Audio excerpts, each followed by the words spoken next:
Okay, the last video that I posted was this one. It's the turbo boost map, and next to it is the N75 turbo control map. And what I'm going to do next is I'm going to go and look for, and there we are. I could have just gone over here and picked boost limiting map. I'm going to go and look for the boost limiting map. There we are. I'll double click on that one. It's opened a bit small, but not like it. Okay, now what we've got here is basically the same map that we had before. It's just sort of rearranged very slightly, and the reason being that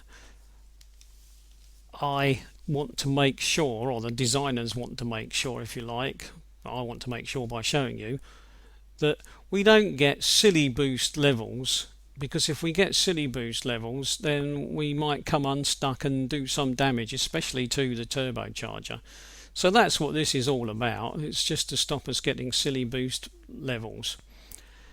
Now there is a single value that stops things getting completely and utterly out of control, and for that I'll just go and click on it because I found it in an earlier video. There we are, 2620. So that's 2620 millibars. Now that is an absolute safety valve. If you hit that, the turbocharger will be switched off by the ECU. So if you hit that number, so you might spike over the values that are on the map that we were talking about just now, and you might get away with it. But if you hit this one, you will drop straight into limp mode and the turbocharger will switch off, because that will be deemed unacceptable by the designers. So that's what that one's for. Right, now if I then jump straight back to our boost limiting map that we were looking at, which has managed to hide itself. There we go, gotcha. Right, there we are. Now what we've got then here is we've got the values that were on the map, and if you think back to seeing the last video, assuming that you watched the last video, we had a maximum of 2350. So there's a maximum of 2350, and we've got over here 2375, 2375, 2375, 2355, and here we've got 2400, 2400. So what we've got is we had a maximum boost on our boost map of 2350. Now the designers have obviously said to themselves that they can control via the N75 valve the boost within reasonably fine limits, but they've picked a value of 2400 as their peak for 2350. But what they've actually done as well is that they've picked peaks all over the place, which is why it's a big map like that and not one result. I mean, if one value would do, we'd only have one value. Now we've got one value for the absolute maximum, but here we've got lots of values, and the lots of values are at different revs. So if we go across here, we can say, well, okay, look, there's a maximum of 2 at 1500 revs, and then the maximum becomes 2.35 or 2350 at 1900 revs. And the absolute maximum that this map is prepared to allow at 2250 is 2400 millibars, and that maximum remains. So in other words, not under any circumstances should you be above 2400.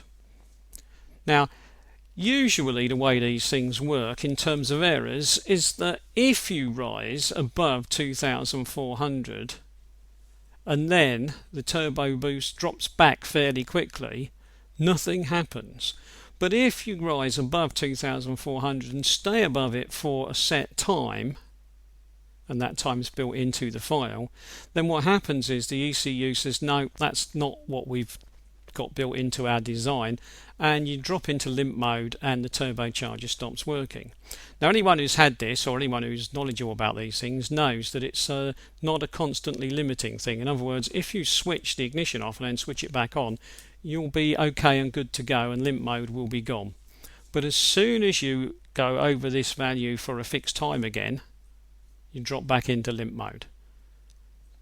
So that's the way that bit works. And of course that range of values is different as we go across here, and the reason for that is that you've been given a different set for different air pressures. Now they're not hugely different, but they are slightly different, which means that if you go out and try to get maximum performance out of your car on one particular day when the air pressure is, let's say, lowish, you've got one set of values which will affect what's going on in terms of limitation of the turbocharger. But if you go out on another day when the air pressure is much higher, the values are slightly different. So for once, when people say my car seems to drive differently on different days, at least here there is a scientific reason why that might actually be the truth on occasion. Whether you can feel the difference is another matter, but there is a slight difference, and it's been taken into account by the designers. The main reason it's been taken into account we've discussed before. It's this business of if you end up driving up a mountain, because the turbocharger will simply spin out of control and self-destruct. So down here these figures have been changed considerably to try and stop the turbocharger from spinning too fast in thin air and destroying itself. Right, I think that's probably enough information for now on that one, so I'll close that one and I'll stop there.